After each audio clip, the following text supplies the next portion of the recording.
Now, finally, at this lesson, we have some tips for effective communication. We call them 7 C's of effective communication. It came from your textbook. So there are namely 7 terms starting from letter C. That's why we call them 7 C's. Namely clear, concise, concrete, correct, coherent, complete, and courteous. If you can follow these tips, you can, this is a checklist. When you communicate, if you can check whether you are following this, then if you can improve, if you can follow all these 7, exactly, that's effective communication. Right. First thing, clear communication. Make objective clear. Avoid complex words and phrases. පැහැදිලි සංවේදනය ඉතාම වැදගත්. That's wonderful, right? Saying that rather than using sophisticated words, complex words, are not like Sajid Premadasa using, right?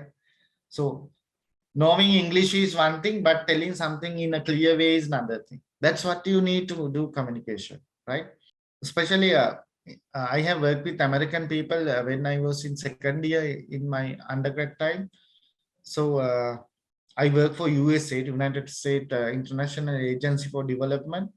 So I experienced that way American people talk is very simple. They use very clear and simple English word to communicate.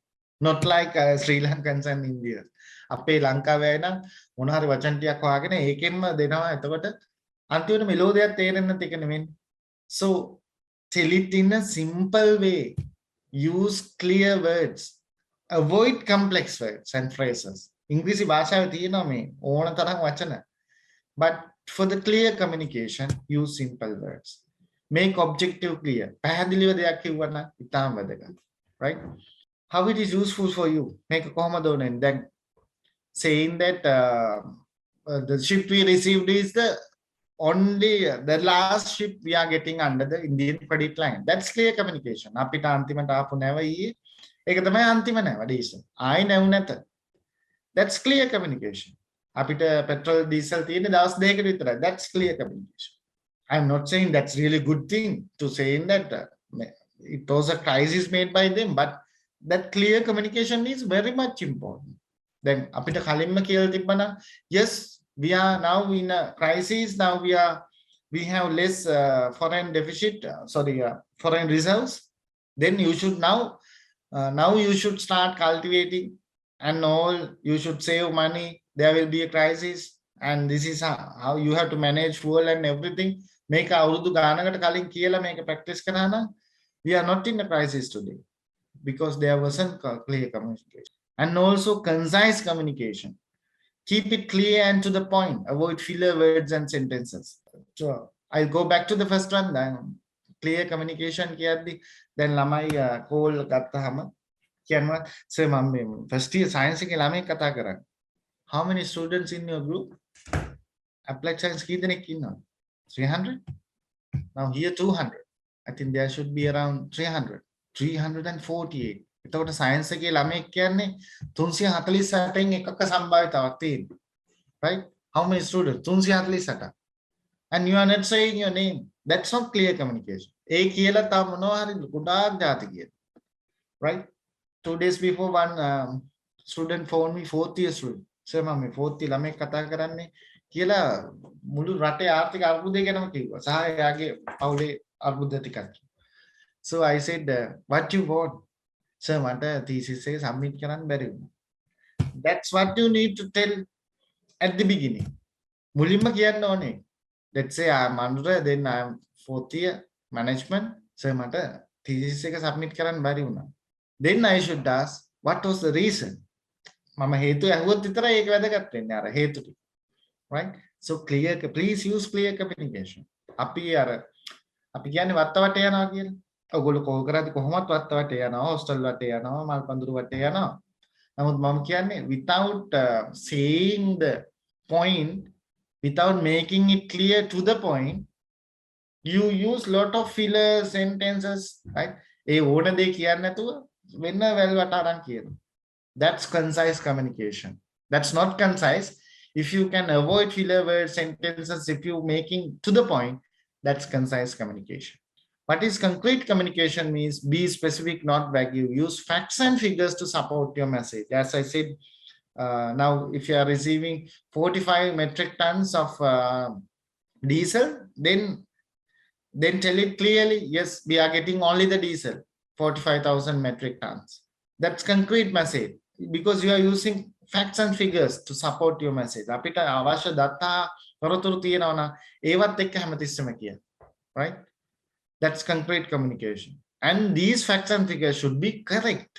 Use correct facts and figures. Use the right level of language. Right? සා නිවැරදි දත්ත ඉදිරිපත් කරන්න. Right? So මේ effective communication කියන එක සම්පූර්ණයෙන්ම නැති වෙනවා බොරු කිව්වොත් එහෙම. Right? You cannot even think about effective communication if you say lies. Right? If you say yes, we don't have any problem, we have dollars, that's not correct communication. Use correct facts and figures. Coherent one is, does your message make sense? කියන දේ තේරුමක් තියෙනවා. There should be logical connection between the things you are saying. අපි කියන දේවල් අතර තාර්කික සම්බන්ධයක් තියෙනවා. It's like since we have no foreign reserves right now, 4G connection is not working. දැන් විදේශයන්දී අඩු වෙන හින්දා 4G හරියට වැඩ කරන්නේ නැහැ කියන එකේ logical connection එක අඩුයි. Right? අපි කිව්වොත් එහෙම පොසොන් පොයේ දවසේ තමයි මිහිඳුහාමුදුරුවෝ ලංකාවට බුද්ධාගම ගෙනාවේ. මිහින්තලෙන් තමයි බුද්ධාගම ලංකාවට ගෙනාවේ. නමුත් දැන් අනුරාධපුරේ ගොවීන් උග්‍ර ආහාර අර්බුදයකට මුහුණ දීලා ඉන්නේ. සහ වගාවන් කරගන්න බැරුව ඉන්නවා. There is no logical connection of Buddhism and Mahinda Thero and also this cultivation problem. There is no logical connection. People are saying this kind of කිසිම තේරුමක් සම්බන්ධයක් නැති කාරණා කියනවා communicate කරන්න. That's not coherent. So try to ensure that you are using logical, your ideas flowing logically. Next one is complete communication. Does the message contain everything it needs to do? Right? Sometimes message is not complete. Call එක තිබ්බට පස්සේ තමයි මට ඕනම දේ කියන්න බැරි වුණා. Right? You haven't completed.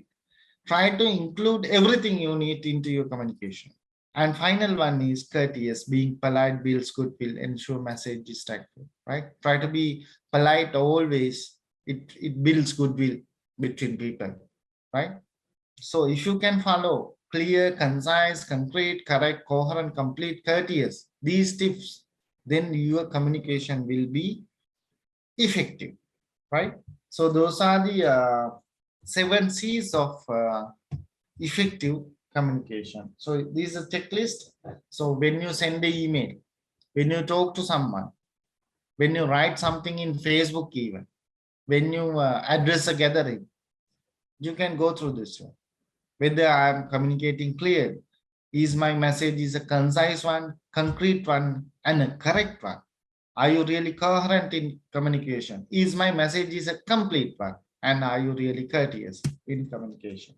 So those are the principles in communication. Generally, we are using, we have taken from the textbook. So far we discussed about dynamic characteristics of communication and the guiding principles of communication, and finally, principles of effective communication. So that is the end of the second lesson. We have only one lesson remaining, interpersonal communication. And also, in addition, we will discuss later on the barriers of communication, how we can remove the barriers, especially the noise and other thing, how we can remove them, and we cannot totally remove them, we can minimize these stuff in our communication.